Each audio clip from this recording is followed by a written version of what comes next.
Oke, selamat datang lagi di sini. Hari ini kita akan bahas sesuatu yang penting banget buat setiap keluarga muda.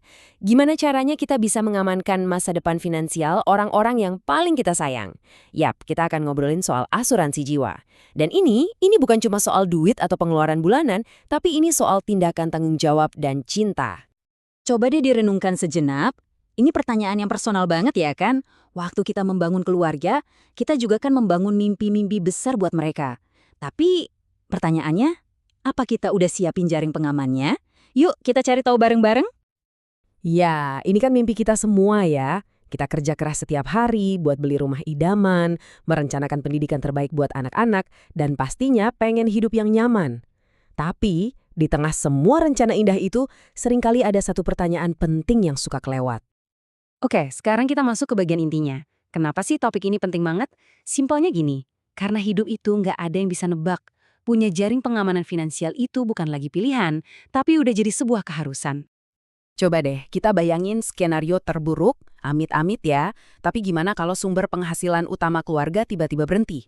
Gimana nasib cicilan rumah, biaya sekolah anak yang makin mahal, atau bahkan sekedar buat kebutuhan sehari-hari?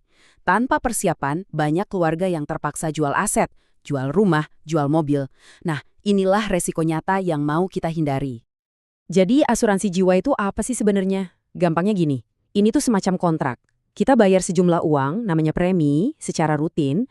Sebagai gantinya, perusahaan asuransi janji bakal kasih sejumlah dana besar, uang pertanggungan, ke keluarga kita kalau misalnya kita dipanggil Tuhan. Inilah fondasi dari jaring pengaman tadi. Nah, ini dia poin kuncinya. Manfaat terbesarnya itu mungkin bukan cuma soal uangnya, tapi rasa tenang yang nggak bisa dibeli. Mengetahui bahwa keluarga kita bakal aman secara finansial, apapun yang terjadi nanti, itu bikin kita bisa hidup lebih fokus ngejar mimpi-mimpi tadi, tanpa dihantui rasa khawatir yang berlebihan. Oke, kita udah ngerti kenapanya, sekarang kita bahas apanya. Gini, nggak semua asuransi jiwa itu sama loh. Ada beberapa jenis, dan memilih yang paling pas itu kunci supaya perlindungannya benar-benar sesuai sama kebutuhan keluarga kita yang unik. Secara garis besar, ada dua kategori nih. Yang pertama, perlindungan sementara, atau sering disebut asuransi berjangka. Ini fokusnya melindungi kita dalam periode waktu tertentu, misalnya 20 tahun, selama masa KPR, atau sampai anak-anak lulus kuliah dan mandiri.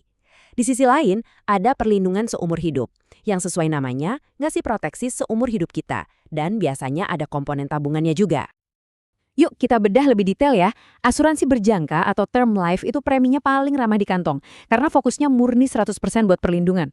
Cocok banget kalau kita butuh perlindungan besar dengan budget terbatas.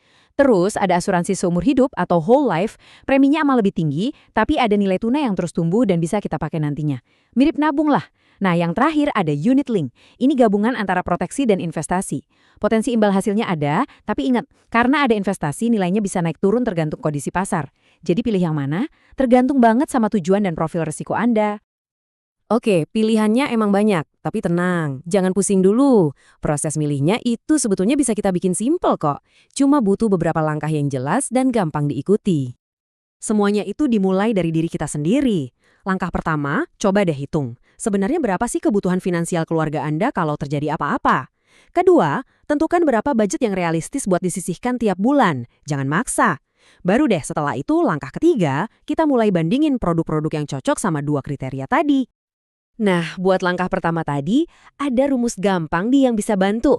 Para ahli keuangan sering nyaranin buat punya uang pertanggungan sekitar 5-10 kali lipat dari penghasilan tahunan kita. Jadi contohnya, kalau penghasilan Anda 100 juta setahun, ya hitung-hitung butuh proteksi antara 500 juta sampai 1 miliar. Ini bisa jadi patokan awal yang bagus. Dan untuk langkah kedua, soal budget. Ingat banget prinsip ini ya, konsistensi itu kuncinya. Jauh lebih baik punya polis yang preminya terjangkau dan bisa kita bayar terus-menerus daripada maksain ambil polis besar tapi nanti malah berhenti di tengah jalan karena keberatan. Asuransi yang bagus itu adalah asuransi yang aktif. Mungkin banyak dari kita yang mikir, ngurus ginian pasti ribet, lama, dokumennya banyak. Padahal sekarang itu jauh lebih gampang dan simpel loh prosesnya. Coba kita lihat ya.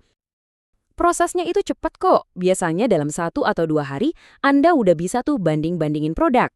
Terus, tinggal siapin dokumen-dokumen dasar aja kayak KTP, kartu keluarga, sama beberapa info kesehatan. Setelah aplikasi diisi dan dikirim, biasanya cuma butuh 1 sampai 2 minggu sampai polisnya ditinjau dan akhirnya aktif. Nggak serumit yang dibayangin kan? Pada akhirnya, yuk kita balik lagi ke inti dari semua ini. Mengambil asuransi jiwa itu lebih dari sekedar transaksi finansial, lebih dari sekedar angka-angka di polis. Ini adalah salah satu wujud cinta dan tanggung jawab kita yang paling nyata. Sebuah cara untuk bilang ke keluarga, aku bakal selalu jagain kalian, apapun yang terjadi. Jadi, saya mau tutup pembahasan kita kali ini dengan satu pertanyaan buat Anda renungkan. Nggak perlu langsung ambil keputusan besar, coba pikirin aja. Apa satu langkah kecil yang bisa Anda lakuin hari ini? Mungkin cuma cari-cari info lebih lanjut, atau mulai coret-coret ngitung kebutuhan keluarga Anda, karena masa depan mereka itu dibangun dari langkah-langkah kecil yang kita ambil hari ini.